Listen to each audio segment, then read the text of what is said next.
رزق بانٹنے اور ان کو کھانا کھلانے کی جو عادت تھی، اس کی بنا پر اللہ رب العزت نے حضرت ابراہیم علیہ السلام کو اپنا خلیل بنایا۔ تو یہ اتنا محبوب عمل ہے کھانا کھلانا۔ تو ایک تو ہم جو ہے وہ کھانے کا اہتمام کرتے ہیں، اس کا الگ ثواب ہے۔ پھر اس کھانے پہ کلمات پڑھے جاتے ہیں۔ اب جو کلمات پڑھے جاتے ہیں، رسول اللہ صلی اللہ علیہ وآلہ وسلم کا عمل جو ختم قرآن کا ہے وہ یہ ہے کہ کریم آقا صلی اللہ علیہ وآلہ وسلم پہ حدیث شریف میں آتا ہے کہ آپ والناس پہ قرآن مجید کا اختتام نہیں فرمایا کرتے تھے۔ جیسے ہم دیکھتے ہیں تراویح میں جب امام جو ہے وہ ختم قرآن پاک کرتا ہے تو وہ والناس پہ جا کر ختم نہیں کرتا، بلکہ آخری رکعت میں پھر سے سورہ فاتحہ کے بعد الف لام میم اور ابتدائی آیت اولئک هم المفلحون تک پڑھی جاتی ہیں۔ تو یہ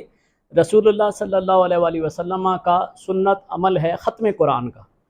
کہ کریم آقا صلی اللہ علیہ وآلہ وسلم جب بھی قرآن مجید فرقان حمید کے اختتام پہ پہنچتے تو والناس پہ ختم نہیں کیا کرتے تھے، بلکہ دوبارہ سے الحمد شریف اور سورہ بقرہ کی یہ ابتدائی آیات جو ہیں وہ تلاوت فرما کے پھر اختتام فرماتے تھے، اختتامی دعا فرماتے تھے۔ تو یہ ہمارے جو اسلاف ہیں انہوں نے یہ طریقہ رائج کیا کہ قرآن مجید فرقان حمید کی ویسے تو کوئی بھی صورت اس وقت تلاوت کی جائے، درود پاک پڑھ لیا جائے، ہر چیز کا ثواب پہنچایا جا سکتا ہے، لیکن اس میں دو چیزیں شامل ہو جاتی ہیں۔ ایک، قرآن مجید فرقان حمید کی وہاں پر تلاوت ہو جاتی ہے، اور جہاں پہ اللہ کا ذکر ہو وہاں پہ برکت کا نزول ہوتا ہے، یہ چیز بھی حدیث میں آتی ہے۔ اب جب کھانا رکھ کے وہاں پر قرآن مجید فرقان حمید کی تلاوت کی جا رہی ہے تو اس کھانے پہ اللہ رب العزت کی رحمت اور برکت کا نزول ہوتا ہے، اس وجہ سے کھانا رکھ کے وہاں پہ تلاوت کرائی جاتی ہے۔ ورنہ کھانے کا الگ ثواب ہے، وہ الگ سے بھی بھیجا جا سکتا ہے، جو تلاوت ہے اس کا الگ ثواب ہے، وہ الگ سے بھی ایصال ثواب کیا جا سکتا ہے، جو درود پاک پڑھنا ہے اس کا الگ ثواب ہے، وہ الگ سے بھی جو ہے وہ بھیجا جا سکتا ہے۔ لیکن اس سارے معاملے کو جو اکٹھا کیا گیا، اس کو ایک خوبصورت تحفہ بنانے کی کوشش کی ہمارے اسلاف نے، کہ اس میں ضیافت بھی شامل ہو جائے، تلاوت بھی شامل ہو جائے، اور تلاوت کلام کے وقت، ذکر الہی کے وقت جو اللہ کی رحمت اور برکت نازل ہوتی ہے وہ بھی اس کھانے میں شامل ہو جائے۔ تو اور پھر یہ ہے کہ جو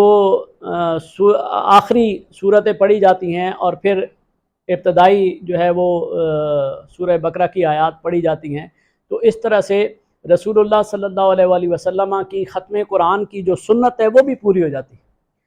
تو اس میں سنت رسول بھی شامل ہو گئی، قرآن مجید کی تلاوت کا جو فرض ہے وہ بھی شامل ہو گیا، جو ضیافت ہے وہ اس کی مہمان نوازی کا ثواب بھی شامل ہو گیا۔ تو یہ تمام چیزیں اس ایک ختم پاک میں ہمارے اسلاف جو ہے انہوں نے اکٹھا فرما دیا، اور ہمارے لیے یہ طریقہ چھوڑا کہ جب بھی اپنے بزرگوں کو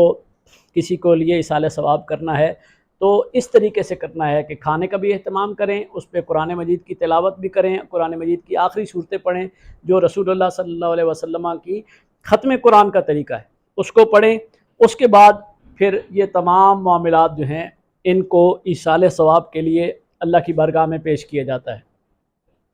اب اس کی جو دعا کرنی ہے اس کا طریقہ کار یہ ہے کہ آپ اللہ رب العزت کی بارگاہ میں دعا کے لیے ہاتھ اٹھائیں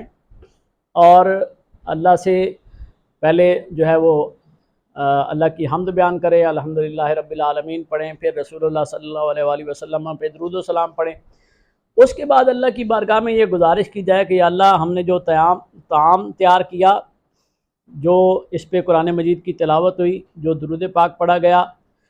ان تمام معاملات کو اپنی بارگاہ میں قبول فرمانا۔ اللہ رب العزت کی بارگاہ میں ہمارے عمل کی قبولیت ضروری ہے، اس کی بارگاہ میں گزارش کر کے پھر یہ کہا جائے کہ اللہ اپنی بارگاہ میں اس کلام کو قبول فرما کر اس کو ہمارے نبی سیدنا محمد صلی اللہ علیہ وآلہ وسلم کی بارگاہ میں پیش فرما۔ ویسے کھانے کا ثواب جو ہے ہم جس روح تک پہنچانا چاہتے ہیں اس کو ڈائریکٹ بھی پہنچا سکتے ہیں۔ جیسے میں نے کہا کہ جب ہم کسی کی تعزیت کے لیے جاتے ہیں تو ضروری ہے کہ وہاں پہ کچھ آیات کی تلاوت کریں اور ان کو ڈائریکٹ مرحوم کی روح تک ایصال ثواب کر دیں۔ بس اللہ کی بارگاہ میں یہ دعا کریں گے، یا اللہ میں نے جو تلاوت کی، جو درود پاک پڑھا، اس کو فلاں مرحوم کی روح تک پہنچا کر اس کی مغفرت فرما، تو یہ دعائے مغفرت ہو جاتی ہے۔ تو ڈائریکٹ بھی ایصال ثواب کیا جا سکتا ہے، لیکن مومنین کے لیے بہترین عمل یہ ہے کہ سب سے پہلا تحفہ جو ہے وہ اپنے آقا و مولا حضور نبی رحمت سیدنا محمد صلی اللہ علیہ وسلم کی بارگاہ میں پیش کیا جائے۔ تو ایصال ثواب کے لیے اللہ کی بارگاہ میں یہ دعا کرنی ہے کہ یا اللہ میں نے جو طعام تیار کیا، جو تلاوت کی، جو درود پاک پڑھا، اس کو قبول فرما، اور اس کا ثواب حضور نبی رحمت سیدنا محمد صلی اللہ علیہ وسلم کی بارگاہ ناز تک پیش فرما کر آپ کے والدین کریمین، آپ کی ازواج، آپ کی اولاد، آپ کے تمام صحابہ صحابیات کی ارواح تک جو ہے اس کو پہنچا۔ اب اتنا یہ ثواب جو ہے وہ ہم پیش کرتے ہیں کریم آقا صلی اللہ علیہ وسلم کی بارگاہ میں جو ثواب پیش کیا ہے، اور جو ثواب رسول اللہ صلی اللہ علیہ وسلم کی والدین اور آپ کی ازواج، آپ کی اولاد اور آپ کے صحابہ تک پیش کرتے ہیں، اس ثواب کو رسول اللہ صلی اللہ علیہ وسلم کے ذیلی ثواب کے طور پر پیش کیا جاتا ہے۔ ہم کہتے ہیں کہ رسول اللہ صلی اللہ علیہ وسلم کی بارگاہ میں پیش فرما کر آپ کے طفیل اس ثواب کو آپ کے والدین، آپ کی ازواج، آپ کے اولاد، آپ کے صحابہ صحابیات تک پہنچا۔ اس میں کریم آقا صلی اللہ علیہ وسلم کے تمام اجداد کو بھی شامل کیا جا سکتا ہے، کیونکہ ہمارا ایمان ہے حضرت آدم علیہ نبینا علیہ السلام سے لے کر سیدنا عبداللہ رضی اللہ تعالیٰ عنہ تک رسول اللہ صلی اللہ علیہ وسلم کے جتنے بھی اجداد ہیں وہ سب با ایمان گزرے، تو ان کی ارواح تک بھی پیش کیا جا سکتا ہے۔ کریم آقا صلی اللہ علیہ وسلم سے پہلے آنے والے جو انبیاء و مرسلین ہیں اور ان کی امتوں کے جو نیک لوگ ہیں ان کو بھی پیش کیا جا سکتا ہے، وہ تمام بھی مومنین مومنات ہیں۔ بہرحال یہ اپنی مرضی اور اپنی محبت کی بات ہے، لیکن رسول اللہ صلی اللہ علیہ وسلم اور آپ کی ازواج اور اولاد، ان کے بارگاہوں تک ضرور پیش کرنا چاہیے۔ اس کے بعد آپ اس ثواب کو اولیاء امت کی بارگاہ میں پیش کرتے ہیں تو بھی ٹھیک ہے، صلحاء کی بارگاہ میں پیش کرتے ہیں تو بھی ٹھیک ہے، تمام امت مسلمہ میں بانٹ دیتے ہیں تو وہ سب لوگوں تک پہنچ جائے گا۔ اس لیے کہ رسول اللہ صلی اللہ علیہ وسلم کی ایک حدیث مبارکہ ہے، کریم آقا صلی اللہ علیہ وسلم صحابہ اکرام فرماتے ہیں کہ ہمیں تشہد سکھاتے تھے، تو رسول اللہ صلی اللہ علیہ وسلم ایک روز تشہد کے کلمات سکھا رہے تھے، تو آپ صلی اللہ علیہ وسلم نے فرمایا التحیات للہ والصلوات والطیبات، السلام علیکہ ایھا النبی ورحمۃ اللہ وبرکاتہ، السلام علینا وعلی عباد اللہ الصالحین۔ یہاں پر رسول اللہ صلی اللہ علیہ وسلم رک گئے اور آپ فرمانے لگے کہ جب تم یہ کہو گے السلام علینا وعلی عباد اللہ الصالحین، تو تمام کائنات میں موجود وہ ارواح جو گزر گئی ہیں، وہ ارواح جو اس دنیا میں موجود ہیں، وہ فرشتے جو آسمانوں میں ہیں، آسمانوں سے اوپر ہیں،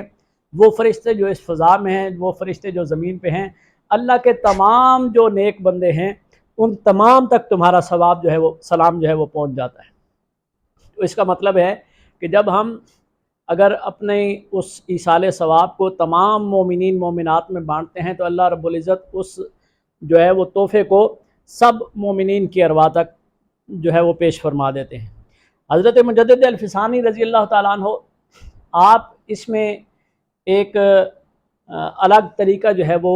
ارشاد فرماتے ہیں۔ آپ فرماتے ہیں کہ میں نے یہ اپنے کشف سے مشاہدہ فرمایا کہ انسان جب ایصال ثواب کرتا ہے اور اس کو رسول اللہ صلی اللہ علیہ وسلم کی بارگاہ میں پیش کرتا ہے، پھر اس تحفے کو آپ صلی اللہ علیہ وسلم کی ازواج، اولاد، صحابہ صحابیات کی بارگاہ میں پیش کرتا ہے، پھر اس کو تمام مومنین مومنات پہ تقسیم فرما دیتا ہے، تمام اولیاء کرام کی بارگاہوں میں پیش کر دیتا ہے، اور آخر میں آ کر اپنے والد یا والدہ کو یا اپنے پیر کو یا جس کے ایصال ثواب کے لیے بھی اہتمام کیا گیا ہے، تو سب سے آخر میں عموماً ہمارا طریقہ کار بھی یہ ہے کہ سب سے آخر میں جس کے ایصال ثواب کے لیے اہتمام کیا جاتا ہے اس کی روح کو جو ہے وہ ایصال ثواب کیا جاتا ہے۔ تو حضرت مجدد الفسانی فرماتے ہیں کہ میں نے اپنے کشف سے یہ دیکھا کہ جب تمام لوگوں تک ثواب پہنچانے کے بعد آخر میں اس شخص کو ثواب پہنچایا جاتا ہے تو وہ تب بھی خوش ہوتا ہے۔ لیکن اگر یہ طریقہ اپنایا جائے کہ رسول اللہ صلی اللہ علیہ وسلم اور آپ کی ازواج اولاد کی بارگاہوں تک یہ ثواب پہنچانے کے بعد ڈائریکٹ جس شخص کی ایصال ثواب کے لیے اہتمام کیا گیا ہے اس کے بارگاہ تک جو ہے یہ ثواب پہنچا دیا جائے تو آپ فرماتے ہیں کہ اس کو بہت زیادہ خوشی ہوتی ہے۔ تو آپ فرماتے ہیں کہ میں نے پھر اس پہ غور کیا کہ اس کو خوشی کیوں ہوتی ہے؟ تو فرماتے ہیں کہ اس کو خوشی جب ہم تحفے جو ہے وہ اولیاء کرام کی بارگاہوں میں بھی پیش کر دیتے ہیں، رسول اللہ صلی اللہ علیہ وسلم کی امت کے سارے صلحاء کی بارگاہ میں بھی پیش کر دیتے ہیں، اور تمام مومنین مومنات کی بارگاہوں میں بھی پیش کر دیتے ہیں، اور سب سے آخر میں اس شخص کو جو ہے وہ تحفہ پیش کرتے ہیں، تو وہ پھر تحفہ اسی کے لیے رہتا ہے، چونکہ باقی لوگوں تک تو پہلے ہی جو ہے وہ تحفہ پہنچ چکا ہے۔ لیکن آپ فرماتے ہیں پھر وہ اس تحفے کو تقسیم کرنے کے قابل نہیں ہوتے، لیکن جب ہم اس تحفے کو رسول اللہ صلی اللہ علیہ وسلم کی بارگاہ میں پیش کرنے کے بعد ڈائریکٹ اپنے والد کو، اپنی والدہ کو، اپنے مرشد کو، اپنے کسی رشتہ دار کو پیش کر دیتے ہیں تو پھر انہیں زیادہ خوشی ہوتی ہے، اور خوشی اس بات کی ہوتی ہے کہ اب وہ اس قابل ہیں کہ اب یہ تحفہ وہ اپنی طرف سے جس جس کو بانٹنا چاہیں بانٹ سکتے ہیں۔ پھر وہ اپنے اس روحانی مرکز میں رہ کر، اپنے اس عالم برزخ میں رہ کر اپنے اللہ سے دعا کرتے ہیں کہ یا اللہ جو تحفہ ہمارے پاس پہنچا ہے، جیسے ہم دنیا میں اپنے والدین کو ایصال ثواب کرتے تھے، اپنے مرشد کو ایصال ثواب کرتے تھے، اولیاء کرام کو ایصال ثواب کرتے تھے، آج ہم اس قابل نہیں ہیں کہ کوئی عمل کر سکے، لیکن میرے بیٹے نے میری طرف یہ تحفہ بھیجا ہے، میرے رشتہ دار نے میری طرف یہ تحفہ بھیجا ہے، یا اللہ میں یہ چاہتا ہوں کہ میرے اس تحفے کو آج میرے مرشد کی بارگاہ میں پیش کر دیا جائے، آج میرے والدین، میرے دادا دادی کی بارگاہ میں پیش کر دیا جائے، تو اس کو اس تحفے کے حاصل ہونے پہ زیادہ خوشی ہوتی ہے۔ تو یہ حضرت مجدد الفسانی رضی اللہ تعالیٰ عنہ نے دوسرے جو مشائخ نے، صلحاء نے طریقہ ارشاد فرمایا اس سے مختلف طریقہ بتایا۔ آپ فرماتے ہیں کہ ایک تو آپ نے ایصال ثواب عام اگر کرنا ہے تو وہ بے شک سب مومنین مومنات کو کر دیں، لیکن اگر خاص اہتمام ہے کسی خاص شخص کے ایصال ثواب کے لیے تو اس کا طریقہ یہی ہے کہ وہ جتنا بھی کھانا ہے، تلاوت ہے، درود پاک ہے، جو بھی تسبیحات پڑھی ہوئی ہیں، ان کو رسول اللہ صلی اللہ علیہ وسلم کی بارگاہ میں پیش کرنے کے بعد ڈائریکٹ اس میت کو ایصال ثواب کیا جائے اور اس کی درجات کی بلندی کے لیے دعا کی جائے۔ اس سے اس کو زیادہ خوشی ہوتی ہے، اور پھر وہ اپنے جو ہے وہ طرف سے ان تحفوں کو مزید آگے پھیلاتے ہیں اور اللہ کی بارگاہ سے مزید اجر و ثواب کے متمنی ہوتے ہیں۔ تو اس طریقے سے ایصال ثواب بھی کیا جا سکتا ہے، اپنے جو گزرے ہوئے بزرگ ہیں ان کی مغفرت کے لیے دعا بھی کی جا سکتی ہے۔